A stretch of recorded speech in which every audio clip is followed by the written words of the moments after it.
السلام علیکم۔ آج ہم ایک بہت ہی مختصر لیکن گہری سوچ دینے والی کہانی روشنی کا سفر پر بات کریں گے۔ وعلیکم السلام۔ جی یہ کہانی ہے علی نامی ایک نوجوان لڑکے کی جو آپ کہہ سکتے ہیں خود اعتمادی کی شدید کمی کا شکار ہے۔ تو آج ہماری کوشش یہ ہوگی کہ اس کہانی کے اصل پیغام کو سمجھیں، یعنی یہ خود پر یقین کرنے کا اور اپنے اندر جو شکوک ہوتے ہیں نا ان پر قابو پانے کا سفر کیسے ہوتا ہے۔ بالکل، اور دیکھیں نا، یہ خود شکی کا جو احساس ہے یہ بہت عام ہے، شاید ہی کوئی ہو جس نے کبھی نہ کبھی اسے محسوس نہ کیا ہو۔ صحیح۔ تو ایسی کہانیاں اہم ہوتی ہیں، یہ ہمیں یاد دلاتی ہیں کہ ہمارے اندر بھی طاقت چھپی ہے، بس اسے پہچاننے کی، اسے استعمال کرنے کی ضرورت ہے۔ تو آئیے دیکھتے ہیں کہ یہ کہانی کردار کی تبدیلی کو کیسے دکھاتی ہے۔ جی شروع کرتے ہیں۔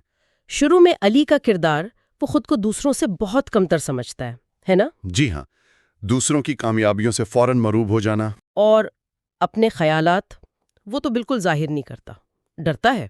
اسے لگتا ہے کہ اس میں کوئی خاص بات ہی نہیں ہے، کوئی قابلیت نہیں۔ جی، اور یہ احساس اسے جیسے روک دیتا ہے آگے بڑھنے سے۔ بالکل، یہ اکثر تب ہوتا ہے جب ہم اپنا موازنہ دوسروں سے کرتے ہیں، خاص طور پر جو باہر سے کامیاب نظر آ رہے ہوں۔ لیکن پھر کہانی میں ایک موڑ آتا ہے۔ اچھا۔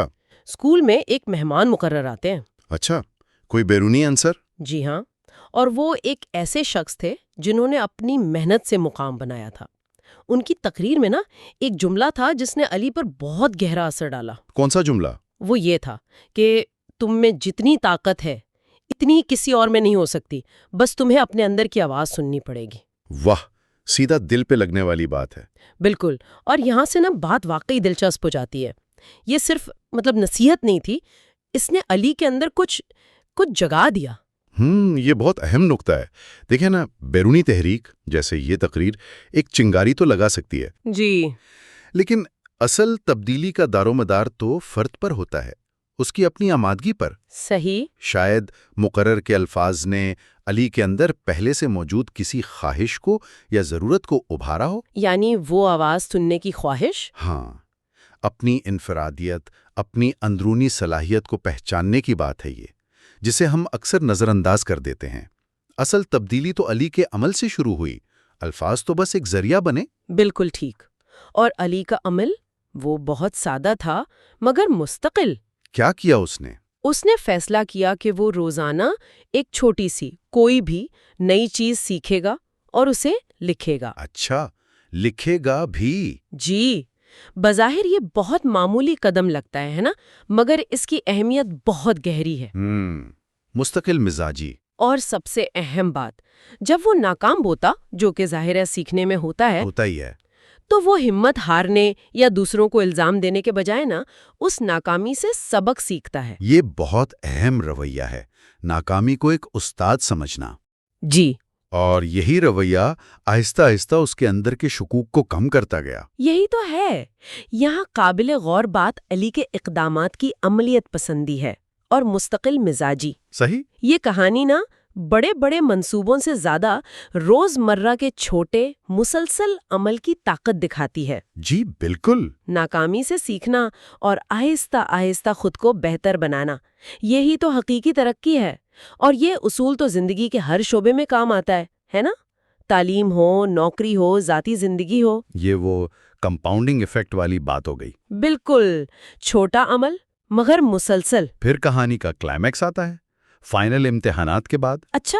اسکول میں ایک مضمون نویسی کا مقابلہ ہوتا ہے۔ اوہ! تو علی نے حصہ لیا؟ ہاں، اور دوسرے طلباء تو شاید اپنی کامیابیوں پر لکھ رہے ہوں گے یا عام موضوعات پر، لیکن علی نے ایک بالکل مختلف راستہ چنا۔ اس نے اپنی ذاتی کہانی لکھی۔ اپنی کہانی کس بارے میں؟ کیا اور اس سفر سے جیت کا اصل مطلب سمجھا۔ ارے واہ، یہ تو بہت ہمت کی بات ہے، اپنی کمزوریاں سب کے سامنے رکھنا۔ بالکل، بہت جرأت مندانہ قدم تھا۔ تو نتیجہ کیا نکلا؟ اسے پہلا انعام ملا۔ کیا بات ہے! اور دوسرے لوگ بھی اس سے متاثر ہوئے۔ یقیناً ہوئے ہوں گے۔ دیکھیں نا، یہاں کامیابی صرف وہ انعام جیتنا نہیں ہے۔ نہیں، بالکل نہیں۔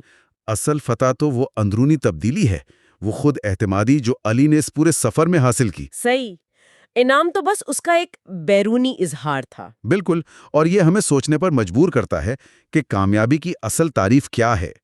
کیا یہ باہر کی تعریف ہے، انعام ہے، یا یہ اندر کا اطمینان ہے، خود کو جاننے کا احساس ہے؟ تو اس سب سے ہم کیا نتیجہ نکال سکتے ہیں؟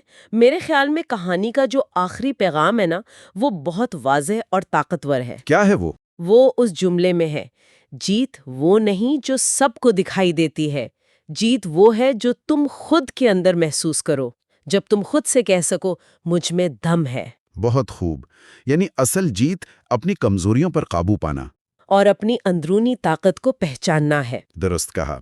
یہ کہانی ہمیں یہی یاد دلاتی ہے کہ ہر ایک میں صلاحیت چھپی ہوتی ہے، جی، ضرورت بس اسے پہچاننے کی، اس پر یقین کرنے کی اور پھر اسے نکھارنے کے لیے مستقل کوشش کرنے کی ہے۔ اور یہ سفر ہمیشہ آسان نہیں ہوتا۔ بالکل نہیں، اتار چڑھاؤ تو آتے ہیں، لیکن ناممکن نہیں ہے۔ تو سننے والوں کے لیے کوئی آخری سوچ؟ جی، جاتے جاتے بس ایک سوال چھوڑ کر جا رہا ہوں۔